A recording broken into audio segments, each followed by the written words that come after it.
Hit TV YouTube channels లో మీ వ్యాపార ప్రకటనలకు మరియు ప్రమోషనల్ ఇంటర్వ్యూస్ కోసం వెంటనే సంప్రదించండి. మా ఆయన పెద్దారెడ్డి పిలిచాడని అక్కడికి పోయినాడు. వెంటనే 10 నిమిషాలకి వచ్చారు. వచ్చిన తర్వాత మేము ఇంట్లో కూర్చున్నాము. ఇంట్లో కూర్చుంటేనే రాళ్ళు వేస్తున్నారండి. బయట రాళ్ళు వేస్తుంటే మా అబ్బాయి వచ్చేసి డోర్ వేసినాడు. ఏదో మన ఇంటి మీదకి వచ్చినారని డోర్ వేసినాడు. డోర్ వేస్తానే డోర్లు పగలగొట్టుకొని మేము హాల్లో ఉండే వాళ్ళం భయపడి లోపలికి వెళ్ళిపోయినాము. వెళ్ళిపోయిన తర్వాత కూడా ఇంటి చుట్టుముట్టినారు. చుట్టుముట్టి మొత్తం రాళ్ళు, శబ్దం, కట్టెలు, ఏమో అసలు ఎంతమంది ఉన్నారో జనాలు అంతా ఉన్నారు. మేము బెడ్రూమ్లో ఉన్నాము. ఆ డోర్ రాకపోవడంలో లేదంటే మమ్మల్ని చంపేవాళ్ళే, మమ్మల్ని ముగ్గురిని చంపేవాళ్ళే లోపల ఉన్నాము. ఆ డోర్ రాకపోయినందువల్ల వాళ్ళు వెళ్ళిపోయినారు. అప్పుడు అసలుకి ఇంత అన్యాయం అండి. ఇది ఏంది ఇండ్లలోకైనా వచ్చి రాజకీయము ఏదైనా బయట చూసుకోవాలి కానీ ఆడవాళ్ళు ఉన్నప్పుడు ఆడవాళ్ళు ఇదేంది ఇక్కడ చూడండి ఇల్లు ఎట్లా ఉండేది, ఇప్పుడు చూడు ఎంత బాధ అనిపిస్తుందో. 10 నిమిషాల్లో మాట్లాడదు మమ్మల్ని కూడా చంపాలంటే ఆడవాళ్ళు కూడా చంపుతారా ఇళ్ళల్లో ఉంటే? ఏం సమాజంలో బతకల్లా వద్దా? ఇంకా ఇది ఎక్కడ న్యాయం అండి? అసలుకి ఏం రాజకీయం అండి? మగవాళ్ళు అయితే బయట రాజకీయం చేయాలి కానీ ఏందండి ఇళ్ళ మీద వచ్చి పడేది ఆడవాళ్ళ వద్దా? ఆ డోర్ లేకపోతే ఏందండి మా సేఫ్టీ ఎట్లా? మళ్ళీ మా మీద కేసులు అండి. గన్ను పట్టుకొని బెదిరించినండి. అదేందండి అబద్ధాలన్నీ కూసుకుంటా వాళ్ళు. మేము మా సేఫ్టీ కోసం బయటికి డోర్ తీసుకుని బయటకు వచ్చి గన్ను పట్టుకున్నాం మేము బెదిరించినామని కేసు పెడతారు. ఇది ఎక్కడైనా ఏమండి? మేము చేయాలనుకుంటే జగన్ సార్ గవర్నమెంట్లో చేసింది కదా. మేము వద్దు ఇవన్నీ అని కూడా సైలెంట్గా ఉన్నాం. మేము ఎక్కడైనా చేసినామా? మళ్ళీ మీరు వచ్చి 2 నెలలు కాలేదు అధికారంలోకి వచ్చి ఇలా చేస్తే ఎట్లా? 2009లో ఈ ఇంట్లో కాల్చినారు. మళ్ళీ ఇప్పుడు ఏందండి ఇంట్లో మీద పడేది? చేతగానితనం అది రాజకీయం అన్నారు. అది చేతగాని రాజకీయము. వాళ్ళకి ఏమైనా అర్థమవుతుందో అంత వయసు వస్తేనే అది ఆయనకు మైండ్ పనిచేయడం లేదు. అది ఏందండి ఆడవాళ్ళ మీద పడేది? మాది ఇప్పుడు పిల్లలు ఉంటే మా పరిస్థితి ఏంది? మా పిల్లల పరిస్థితి ఏందండి? పిల్లలు ఉంటే ఇళ్ళల్లో ఎంత అన్యాయం అంటే బండ్లు చూడండి 10 నిమిషాల్లో ఇట్లా చేస్తే ఇంకా ఎక్కడుంటే సేఫ్టీ అండి? మాకు న్యాయం కావాలండి. మాకు మాత్రం న్యాయం కావాలి. మా ఆయనకు మాత్రం మాకు రక్షణ కల్పించాలి, సెక్యూరిటీ కల్పించాలి. మాకు ఉండే గన్మెన్ కూడా తీసేసినారు. ఇప్పుడు మేము బతుకుతామని కూడా ఏముందండి? మాకు గన్మెన్ 1 మంత్ ఏంటి తీసేసి ఇంత అన్యాయం అండి. అసలు ఇంత అన్యాయమైనా కానీ చేత కదా. మాకు టైం వస్తుంది కదండి మేము చేయాలనుకుంటే మాకు. కానీ ఇదేంటండి? మేమేమన్నా ఇళ్ళల్లో పడినామా? మా జగన్ ప్రభుత్వం మేము ఎక్కడున్నామండి? మేము ఏదన్నా గలాట పెట్టుకున్నామా? మీరు వచ్చేప్పుడు ఇళ్ళల్లో పడి ఇళ్ళల్లో ఇట్లా నా ఆడోళ్ళ మీదకి వచ్చేది ఏందండి? అసలు ఆ డోర్ లేకపోతే మా పరిస్థితి ఏంది? ముగ్గురం తెచ్చిపోయే వాళ్ళమే కదా. సాయంత్రం 5:40 టైంలో నేను నా భార్య ఇంట్లో టీవీ చూస్తుండగా వందలాది మంది తెలుగుదేశం కార్యకర్తలు, జేసీ అనుచరులు మా ఇంటిపై దాడి చేయడం జరిగింది. ఇంటిపై వస్తున్న రాళ్ళను చూసి మేము ఇనప డోర్లు అన్నీ వేసుకోవడం జరిగింది. అయినా వాళ్ళు గడార్లతోనూ, గుణపాలతోనూ, కొడవలతోనూ మా ఇనప డోరు పగలగొట్టి, ముందరుండి చెక్క డోరు పగలగొట్టి ఇంట్లోకి ప్రవేశించారు. అంతలోపల మేము భయపడి మా బెడ్రూమ్లోకి దాచిపెట్టుకోవడం జరిగింది.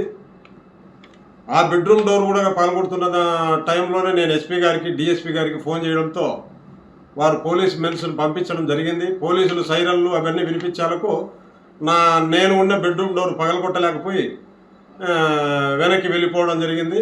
అంతలోపల మేము కిటికీలలో అంతా వచ్చి చూడగా కొంతమంది పోలీసులు, కొంతమంది బయట ఆడవాళ్ళు, మాకు సంబంధించిన వాళ్ళు కనపడడంతో నేను ధైర్యంగా నా దగ్గర ఉన్న నేను బెడ్రూమ్లో భయపడి నా లైసెన్స్ తుపాకీ ఇంకా ఎవరైనా దాడి చేస్తారేమో అని నా రివాల్వర్ తీసుకుని నేను బయటికి రావడం జరిగింది.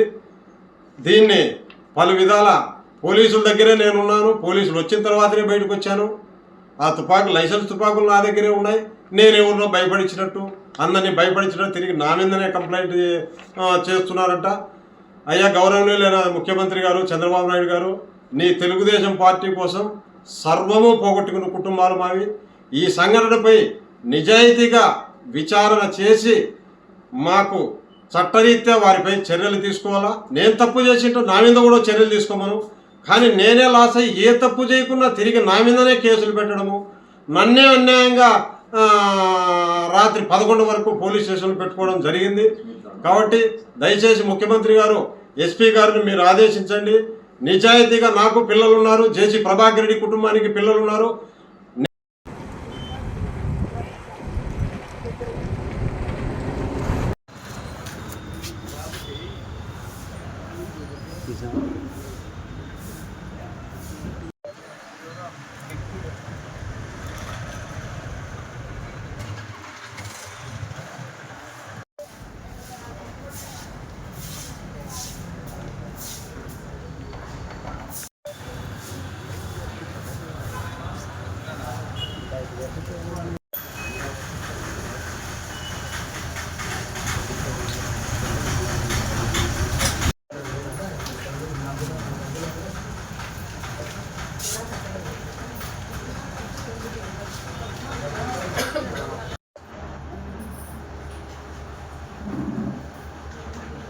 ఇవన్నీ సోఫా సెట్లు ఉంటాయి పెట్టినారు ఇలాంటి అన్ని మొత్తము ఏమన్నా అడ్డమమ్మా ఏమైనా తీసుకునేది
హిట్ టీవీ యాప్ ని డౌన్లోడ్ చేసుకోండి. ఇందులో short news, live news, entertainment movies అన్ని అవైలబుల్ గా ఉన్నాయి.